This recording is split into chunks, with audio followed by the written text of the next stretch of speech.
Bem-vindos à nossa aula. Bom dia! Como estamos, turma? Bem? Bem.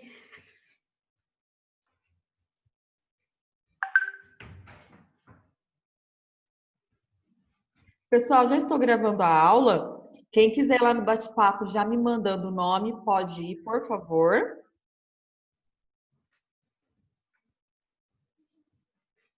Vai lá no bate-papo, me manda o seu nome, por gentileza. Estão conseguindo me ouvir, turma? Sim. É porque até agora ninguém mandou o nome no bate-papo. Vai lá no bate-papo, me manda o nome. Agora começou a chegar. Porque senão vocês levam falta, né? Isso, vai mandando o nome para mim. Trabalha como chamada. Isso. Pessoal, enquanto os nossos amigos estão chegando aí à nossa aula, acredito que todo mundo se lembra que hoje nós temos o nosso desafio virtual, né? Algumas pessoas ficaram meio nervosas ontem. E o que tem que estudar mesmo? Não sei o quê, papai, vai ser na hora da aula, não vai? Bom, né? Eu já tinha postado lá no SAS Conecta, avisado ontem a vocês durante a nossa aula e vou repetir. Não será agora no horário da nossa aula, tá? Ele será à tarde. Então, assim que as nossas aulas acabarem, 12h15, eu libero o link para vocês, tá? Eu posto no WhatsApp e posto também lá no SAS Conecta. E aí vocês terão do 12h15 até às 7 horas da noite para poder fazer. E aí você pode consultar o SAS TV, pode consultar as nossas aulas lá no meu canal do YouTube, pode consultar a sua apostila, as suas anotações, fique à vontade, tá? Aí como o Felipe me perguntou ontem, Bia, pelo amor de Deus, que o seu desafio não seja tão extenso quanto o primeiro, né? Não, esse tá mais curtinho, tá? Então, Bia, 30 questões como o outro. Só que, como eu disse antes, né, Felipe? Não é porque ele é mais curtinho que dá para fazer nos 5 minutos antes do prazo acabar, não é mesmo? Então vai, depois que você almoçou, descansou um pouquinho, viu um pouquinho de TV, vai lá e começa a fazer. ô Bia, Se houver não foi eu não. Foi você Porque não, Felipe? Não. Acho que foi você, achei que fosse você. Então foi alguém aqui da sala que me perguntou se ele estava tão extenso. Aí eu disse que não, tá? Então não deixa para fazer de última hora. Houve dúvida, ficou com dúvida de alguma coisa, vai lá no WhatsApp, me chama Bia, não consigo enviar, Bia, tá dando algum problema, Bia, tô com dúvida, me explica o que eu tenho que fazer aqui, ok? Tudo bem? Então é importante que vocês consigam fazer. E aí, eu vou pedir para vocês fazerem o seguinte: quando terminar de enviar a sua resposta, me manda lá no WhatsApp, se for possível. Bia, recebeu o meu teste? Recebeu o meu desafio? Aí eu vou lá, confirmo a hora e vejo se você enviou, se registrou certinho ou não, tá bom? Porque na última aula, eu não lembro quem foi, se foi a Natália, não lembro quem foi, que ficou, Bia, na hora que eu aperto para enviar o botãozinho não fica verde mais, eu não sei o que é, né? Que foi o maior sufoco, né? Que horas que começa o Que desafio, horas que eu Bia? acabei de falar? Acabei de falar. Alguém prestou atenção? Que horas que vai começar o nosso desafio? Meio-dia e 15. Meio-dia, 7 horas. Meio-dia e 15 até às 7 horas da noite, tá bom? Se vocês olharem lá no SAS Conecta, já está o horário. E quando eu disponibilizo para vocês o link, está lá escrito, né? Segundo desafio de história, e embaixo o capítulo 6, que será a matéria, e também o horário que estará disponível, que é do meio-dia e 15 até às 19 horas. Ok? Tá bom? Pois não, Gabriel? Pergunta, esse desafio não vai poder olhar, né? Pode, acabei de dizer, gente. Vamos prestar atenção no que eu estou dizendo? Não é por causa que eu cheguei agora. Ah, bom. Porque, ó, eu acabei de dizer que você vai poder consultar a sua apostila, você pode consultar o seu caderno se você faz anotação, pode consultar o SAS TV, as nossas aulas gravadas que ficam lá no meu canal do YouTube, tá? Então, você pode fazer consulta, sim. Ok? Tudo bem? Só que Beleza. o fato de poder fazer consulta não quer dizer que fica mais fácil, tá? Tipo assim, que fica, é facinho, só porque tem consulta. Tem que pesquisar, tem que refletir, né? No que tem que escrever. E aí, eu vou já adiantar o seguinte para vocês. Quando vocês forem ler uma questão que tem que marcar as questões verdadeiras ou falsas, leia com cuidado cada frase. Porque às vezes tem uma palavrinha que torna aquela frase inteira errada. Tá? Tudo bem? Então, leiam com bastante atenção, ok? Pois não, quem que é o próximo a tirar dúvida? Ninguém? Então, vamos lá. Pessoal, ontem vocês estavam fazendo uma prova, né, antes da minha aula. E aí, eu comecei a aula, se não me engano, tinha 7, 8 alunos apenas. E aí, eu não quis fazer a correção de exercícios, porque senão a gente perderia muito, né, dessa participação entre nós. A tarefa que eu tinha passado, que eu corrigiria ontem, é a tarefa da página 33, 34, tá? E 39. Vamos fazer a correção agora para não acumular muita coisa, tá bom? Então, todo mundo abre a sua apostila lá na página 34. Enquanto isso, quem não me mandou o nome ainda no WhatsApp, no chat, vai lá e me manda o seu nome, ok? Certinho? Então, a apostila, estamos na página 34, ok? Página 34. Aqui, pessoal, na página 34, vai falar da contribuição dos fenícios em relação ao alfabeto. O que foi esse alfabeto, se foi importante, se não foi, se é legal, se não é, e assim por diante, tá? Depois que eu comentar esses 3 exercícios aqui, eu quero comentar a atividade do alfabeto fenício que vocês fizeram para mim lá na sala de aula virtual, tá bom? Então vamos lá, ó, página 34. Os fenícios inventaram o alfabeto. Com relação a essa invenção, responda as questões. Letra A. Quais são as diferenças entre o sistema de escrita inventado pelos fenícios e os primeiros sistemas de escrita dos egípcios e dos sumérios? Muito fácil, né? Os egípcios mesopotâmios, né, ou então os sumérios, eles tinham um sistema de escrita em hieroglifos, que eram mais de 3.000 símbolos, certo? Enquanto que o sistema de escrita dos fenícios tinham basicamente 22 símbolos, que eram 22 letras. Portanto, o alfabeto fenício era mais simples. Página mesmo? Estamos à página 34, número 1, letra A. Ô, Bia, eu posso mandar pra você? Pode. Fala aí rapidinho para a gente Eu comparar. queria saber aqui o número de símbolos. Tá, e aí, como que é esse número de símbolos? Desenvolve sua resposta. Como que era dos egípcios e sumérios, esses símbolos? Do hieroglifo. Eles representavam alguma coisa. Isso. E eram poucos ou eram muitos? Muitos. Eram muitos, mas alguns, né, no caso dos sumérios, passavam de 3.000 símbolos, passavam de 3.000 hieroglifos, né? Já os fenícios eram um alfabeto mais simples. Quantas letras tinha esse alfabeto? 22. Começou com 29, depois eles simplificaram para 22, né? Então, ó, quais que são as diferenças? O alfabeto fenício, ele é mais simples. Temos apenas 22 letras. Enquanto que dos egípcios e sumérios é um sistema de escrita muito complexo, que chega a ter 3.000 símbolos, tá? Certinho? E aqui, pessoal, eu queria fazer um comparativo com vocês. Bom, eu postei lá no SAS Conecta a atividade lá na sala de aula virtual para vocês fazerem para reescrever uma frase, né, com um alfabeto maia. Teve gente que se descabelou. Recebi mensagem de mãe, recebi áudio de aluno me mandando foto, Bia, eu não sei desenhar muito bem, olha como é que ficou, né? Você tinha que reescrever aquela frase utilizando os símbolos do alfabeto maia. Foi fácil? Fala aí para mim quem fez a atividade. Foi fácil reescrever aquela frase utilizando os símbolos e os números maias? Foi.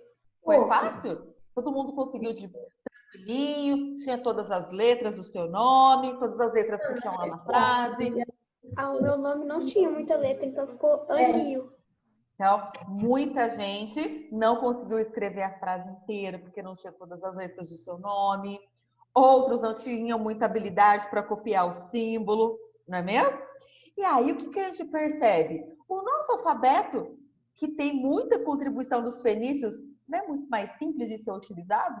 Se eu tivesse pedido para você simplesmente reescrever aquela frase, não teria sido um pouco mais fácil? Sim ou não? Um pouco, não muito, mas Muito mais fácil, né? Que o nosso alfabeto ele é muito mais simples do que o alfabeto maia. Agora imagina se o nosso alfabeto não é mais simples do que o sistema de escrita dos egípcios e dos próprios sumérios, né? 1000 vezes na frente. Qual que é a contribuição que a gente pode observar dos fenícios para o mundo agora, né? Que é até alguma próxima questão aí, né? Da gente poder ter um sistema de escrita mais fácil. Isso não possibilita mais pessoas aprenderem porque é mais fácil? É, não é? Então, por exemplo, quando a gente vai começar a aprender a tabuada. Ai, meu Deus do céu, tem que decorar a tabuada. Qual é a tabuada que a gente primeiro decora? Tabuada do 1, que a gente entende primeiro. A tabuada do 2 e a tabuada do 5. Ai, meu Deus do céu, a tabuada do 7 e do 8 não entra na minha cabeça. Não é assim que a gente fica, né? Porque um pouco, tudo aquilo que é mais simples, a gente tem mais facilidade em aprender, não é? Raciocínio fica mais fácil. Agora, imagina decorar 3.000 símbolos para escrever, símbolos totalmente diferentes, é muito complicado, né? Então, o nosso alfabeto é uma grande contribuição dos fenícios aí para a humanidade, ok? Vamos lá, letra B. O que representou para os povos da antiguidade a invenção do alfabeto lá dos fenícios? O que esse alfabeto possibilitou? Bom, a gente viu lá na apostila que esse alfabeto ele pôde ser adaptado a vários idiomas, certo? Por exemplo, os romanos, os gregos utilizavam esse alfabeto, ok? Então, a primeira coisa que contribuiu foi a adaptação do alfabeto a vários idiomas, certo? A segunda contribuição é que esse sistema de escrita, esse alfabeto fenício, ele facilitou o registro, né? Facilitou a organização, facilitou a escrita. Tudo bem? Então, repetindo, quais que foram as contribuições desse alfabeto? Ele pode ser adaptado a vários idiomas, certo? E facilitou o registro e a comunicação e troca de informações entre diversos povos. Estão conseguindo acompanhar, gente? Tá conseguindo acompanhar? Eu tô. Sim. Vai falando comigo. Adaptação do alfabeto Em diversos idiomas e facilitou os registros, vírgula, comunicação e troca de informações. Certo? Sim. Então, vamos lá. Então, número 2, né? Número 2, ainda falando da civilização dos fenícios, né? As cidades fenícias não tinham um governo único, por isso eram autônomas. Aí, abrindo parênteses, também chamadas de cidades-estado, que eu já expliquei para vocês. Como era estruturada a sociedade nessas cidades?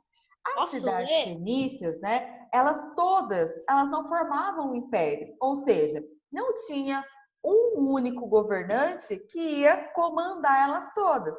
Cada cidade fenícia, ela tinha o seu rei, tinha seu governante, ela era independente uma da outra.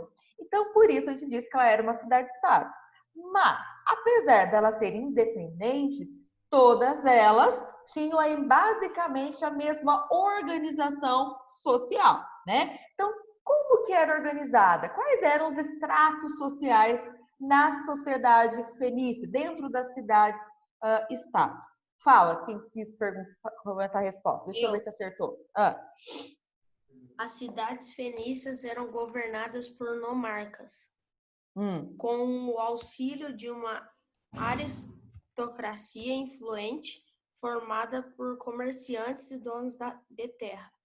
Havia também um clero poderoso. A maior parte da população era formada por camponeses, marinheiros e trabalhadores de joias, vidros e outros artigos. Isso mesmo, perfeito. Tem um trechinho da apostila que tem exatamente esse texto, não é? Quem que leu foi o Felipe? Tem um trechinho lá. Então, as cidades-estados, elas eram governadas por um monarca. O que é um monarca? É um rei. E aí, esse rei governava com a ajuda de uma aristocracia, que eram gente poderosa, gente rica, e abaixo dele tinha um clero, que eram membros da igreja, e abaixo a população comum, que era camponês, artesão, né, que eram essas pessoas que trabalhavam fazendo tecidos, joias, objetos, assim por diante, e os marinheiros, tá? Então era essa a organização, os monarcas, a aristocracia, o clero, aí junto na última classe, a gente tem os camponeses, os marinheiros e os artesãos. Beleza? Calma, ainda pode repetir, Bia? Repito, né, que as cidades-estados eram organizadas em monarca, aristocracia influente, clero, camponeses, marinheiros e artesãos. Certo? Bia, Claro. eu cheguei agora, você pode passar a página, por favor? Estamos na página 34, exercício número 2, tá? Muito obrigada. Então, quem que participava da sociedade fenícia? O monarca, a aristocracia influente, o clero, os camponeses, marinheiros e artesãos.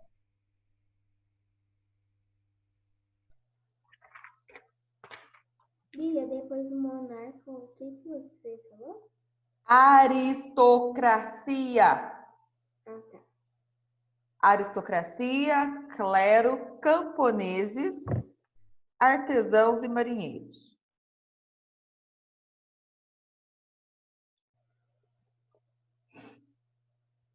Vamos lá, página 39.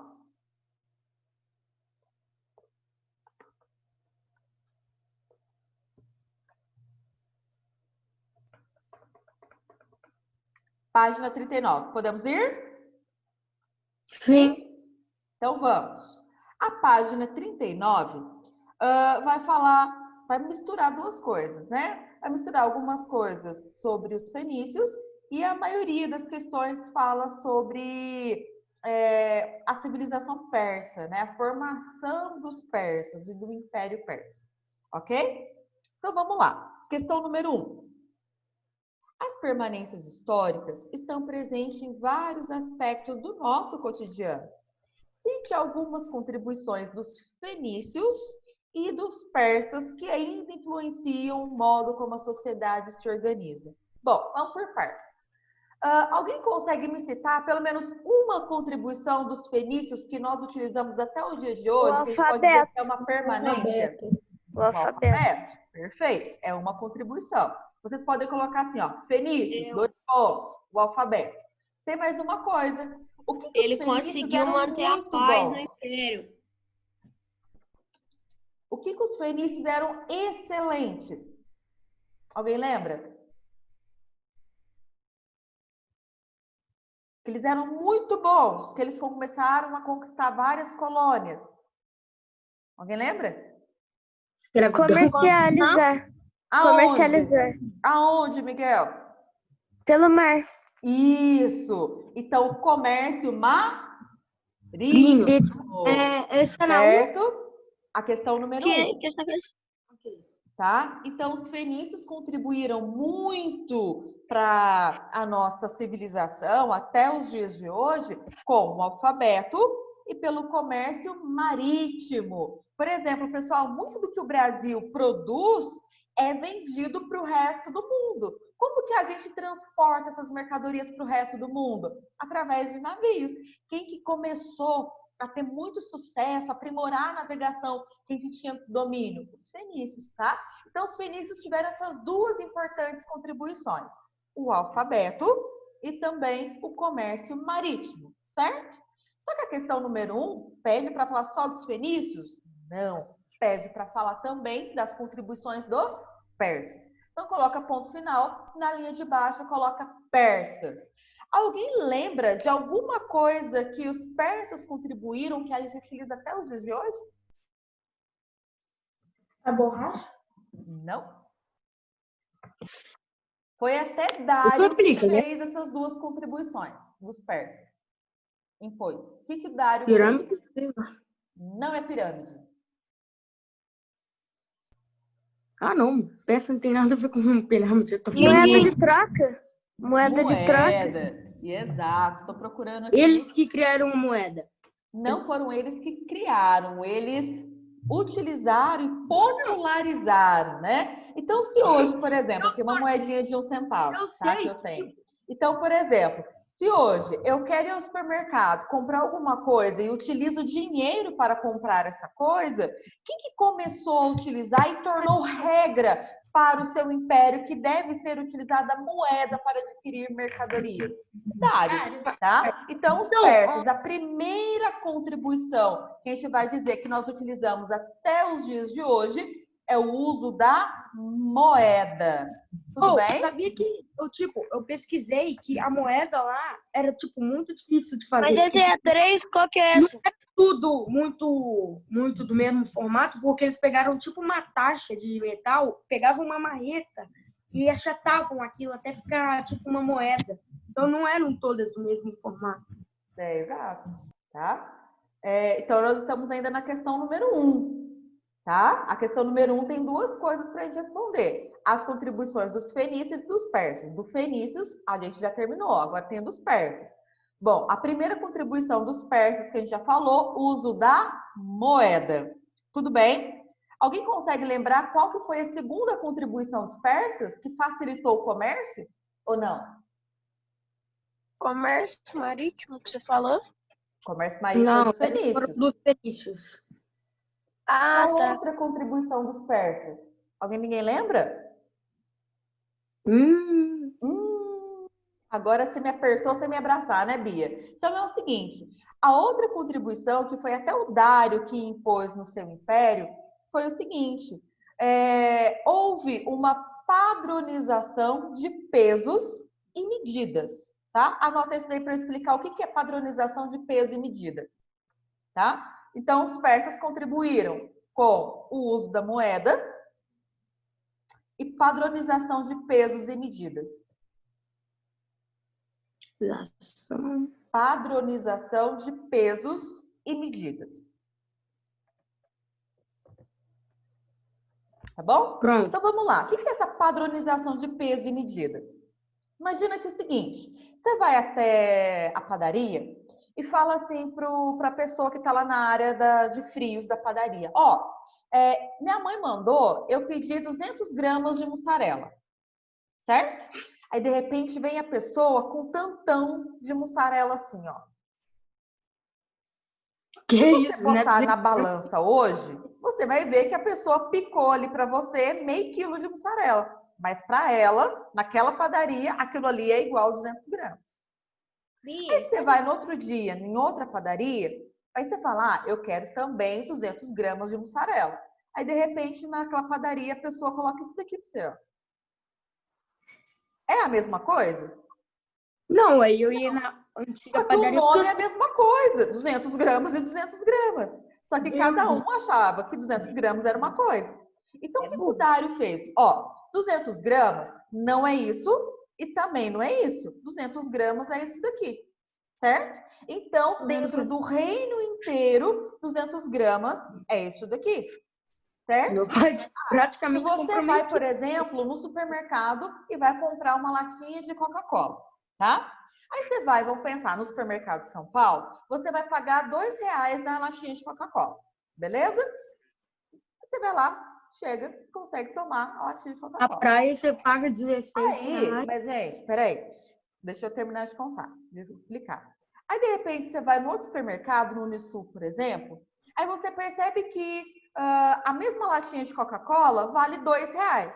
Só que R$ 2 são várias notas que você tem que dar, não é, por exemplo, uma só que você entregou lá no São Paulo, tá? Quando eu padronizo, significa que R$ 2 no supermercado São Paulo é a mesma coisa que eu vou gastar R$ 2 no supermercado Unisul, ok? Então, é a mesma coisa. 1 quilo é 1 quilo aqui em Alfenas, em Paraguaçu, Serrania e Machado, tá? Tudo bem? Então, quando você compra um saco de arroz de 5 quilos no Marte Minas, se você for no São Paulo, você vai comprar a mesma quantidade de arroz, certo? Tudo bem? Isso que é padronização, tá? Porque senão fica desvantajoso, né? Imagina, eu quero comprar arroz. Em um lugar eu vou comprar 5 quilos de arroz, vem um chiquico assim. Em outro lugar eu vou comprar 5 quilos de arroz, vem um tantão, né? Então, quando eu padronizo, todo mundo vai entender o que significa aquele valor, ok?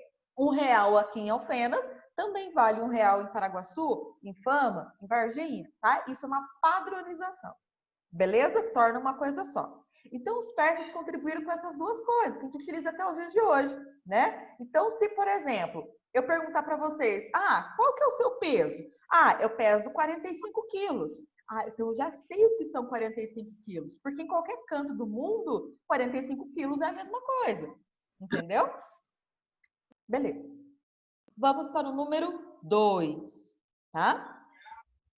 Qual foi a importância de Ciro para o Império Persa? Ciro o Grande, né? O que o Ciro fez? Ele foi a primeira pessoa a unificar todas as tribos persas, certo? Então, ele unificou todas as tribos persas. Depois que ele unificou as tribos persas, o que ele fez? Ele dominou um outro povo vizinho. Alguém lembra o nome desse povo vizinho? Medos. Medos, exato. Então, Ciro ele fez duas coisas. Ele unificou as tribos persas e dominou os medos, tá? Tudo bem? Lembra que medo não é um sentimento, tá? Nesse quesito. O medo é um grupo que também vivia na região do Oriente Médio. Tá certo? Dominou o quê? Os medos. Perfeito? Então, foi essa a grande importância do Ciro, né? Então, ele conseguiu unificar todas as tribos persas sob seu governo e também dominou outros povos, como, por exemplo, os medos. Oi? O nome dele é só Ciro, né? O nome dele não veio Ciro. E aí ele tinha um apelido, né? Ciro o Grande. Ok? Entende? Oi? Quem que é o outro que estava falando? Só isso? Só isso. Perfeito? Podemos ir para o número 3? Vai ser uma resposta grande, pelo jeito. O 3, um pouquinho. Não é muito, não. Durante o governo de Dário, o Império Persa atingiu sua maior extensão. Explique como ele conseguiu realizar isso e aponte as principais medidas tomadas por Dário para governar esse território. Bom, então aí tem duas coisas para a gente fazer, né? Para começar, como é que ele conseguiu dominar um império tão grande? Como é que ele conseguiu dominar tantos povos? O que foi a primeira coisa que ele fez? Alguém lembra? Não? Primeira coisa que o Dário fez foi formar um exército grande e forte, tá? Então, ele conseguiu ampliar o território, formando um exército grande e forte.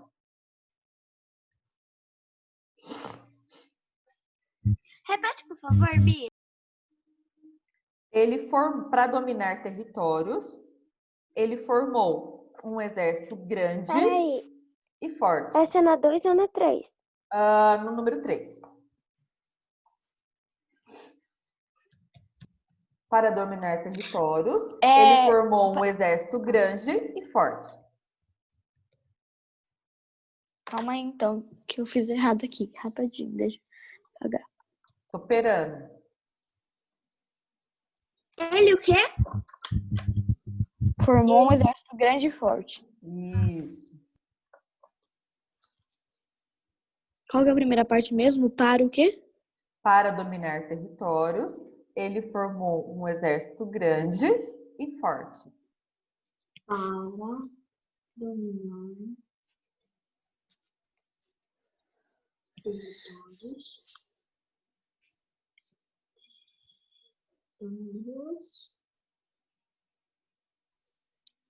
Ele dominou.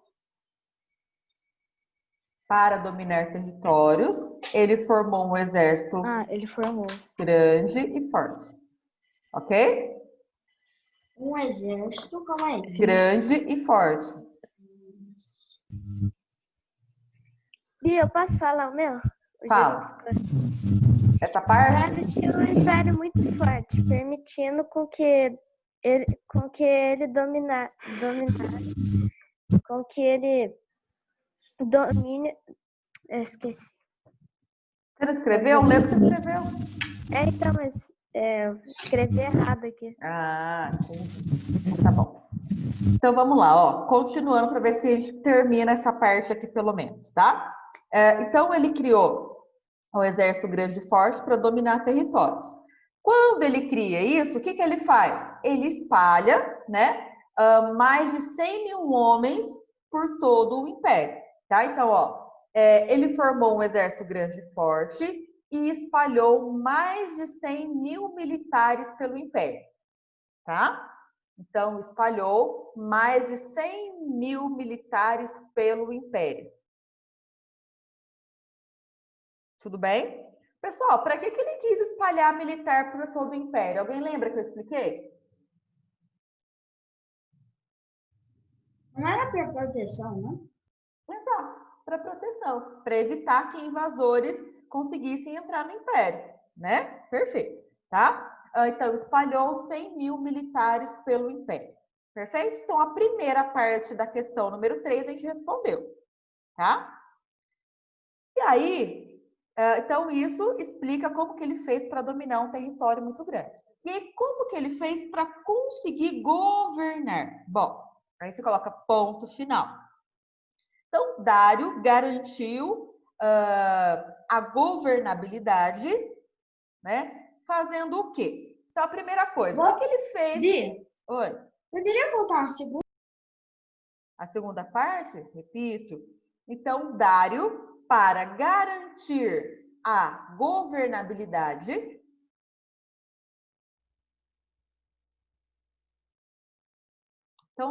para garantir a governabilidade, fez 2 pontos. Ele fez 3 coisas. Essa é na 3 ou na 4? Estamos no número 3 ainda. Tá? A questão 3 pede para a gente fazer 2 coisas. A primeira é para dizer como que ele conseguiu dominar tanto território. A gente falou que ele formou o exército e espalhou militares pelo império. Beleza. Como que ele conseguiu governar essa área tão grande? A gente está respondendo agora. Primeira coisa, então, ó. Dário para garantir a governabilidade, fez 2 pontos. Fez 2 pontos. Qual a primeira coisa que o Dário fez, gente? Alguém lembra? Não? O que ele fez com aquele território grande para ficar mais fácil de governar? Ele dividiu. Isso. Então, ele dividiu, divisão do império em províncias. Divisão do império em províncias. Tá? Essas províncias eram chamadas de sapátrias, não sei se vocês se lembram. Tá? Então, o que o Dário fez? A primeira coisa, divisão do império em províncias. Certo? Províncias, fala aí. Isso, a primeira coisa que ele fez, para garantir a governabilidade. Então, primeira coisa que ele fez, divisão do império em províncias. A segunda coisa que o Dário fez, então, vírgula, né? Permitiu que os povos dominados continuassem com as suas tradições e crenças religiosas, tá? Então, ele permitiu que os povos dominados continuassem com as suas crenças e tradições. Certo? Isso é o 4? Ainda estamos no número 3. Então, o 3 é formar um exército grande e mais isso. Não. Então, para dominar o território, ele formou um exército grande e forte e espalhou mais de 100 mil homens pelo império. Ponto. E para garantir a governabilidade, o Dário fez a divisão em províncias e a segunda coisa que a gente está falando agora, permitiu que os povos dominados continuassem com as suas tradições e crenças religiosas. Certo? E a terceira coisa, o que ele permitiu, o que ele fez? Nomeou lideranças locais para governar as províncias. Certo? Então, as três coisas. Ele dividiu o império em províncias, permitiu que os povos dominados continuassem com suas tradições e crenças, e a terceira, nomeou lideranças locais para governar as províncias. Ô, Bi, Oi. a 3 que você acabou de falar é que eu tava aqui em 100 mil homens. Você pode continuar depois do que ele fez o exército? Ele distribuiu 100 mil homens pelo império, né? Então, para garantir a governabilidade, Dário fez. Para garantir a governabilidade, Dário fez. 2 pontos. Garantir a? Governabilidade. É um palavrão, né? Governabilidade. Bia, nomeou liderança aí? Lideranças locais para governar as províncias. Ah, tá. Governabilidade, depois é 2 pontos? E Dário fez. 2 pontos. Ok? Então, o que o Dário fez? Primeira coisa, divisão do império em províncias, ou seja, em partezinhas menores, tá? Então, ele fez a divisão do império em províncias, certo? Qual que foi a segunda coisa? A primeira foi divisão do império em províncias. A segunda, permitiu aos povos dominados continuarem com suas crenças e tradições, ok? Então, permitiu aos povos dominados continuarem com suas crenças e tradições.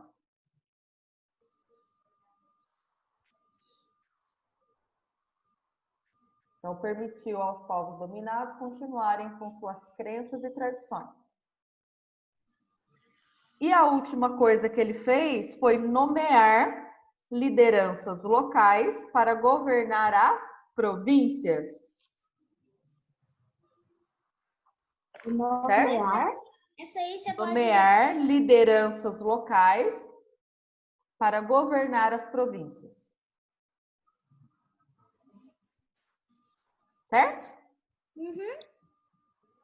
Aí, pessoal, a número 4, eu realmente, quem não fez, eu gostaria que fizesse. Eu não vou ajudar o número 4. O que você tem que fazer? Você vai observar o mapa mundi atual e vai observar um mapa do Império Persa que tem na página 36.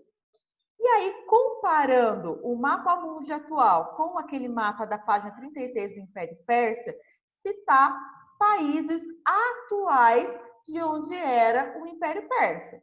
Tá? Então, você vai olhar o mapa mundi. Nesse lugar aqui é onde existia o Império Persa. Esse local aqui, hoje é um país tal. Esse local aqui é o país tal. Esse outro local aqui é o país tal. Ok? Eu gostaria muito que vocês fizessem essa atividade sozinhos. Tá bom? Essa atividade de olhar o mapa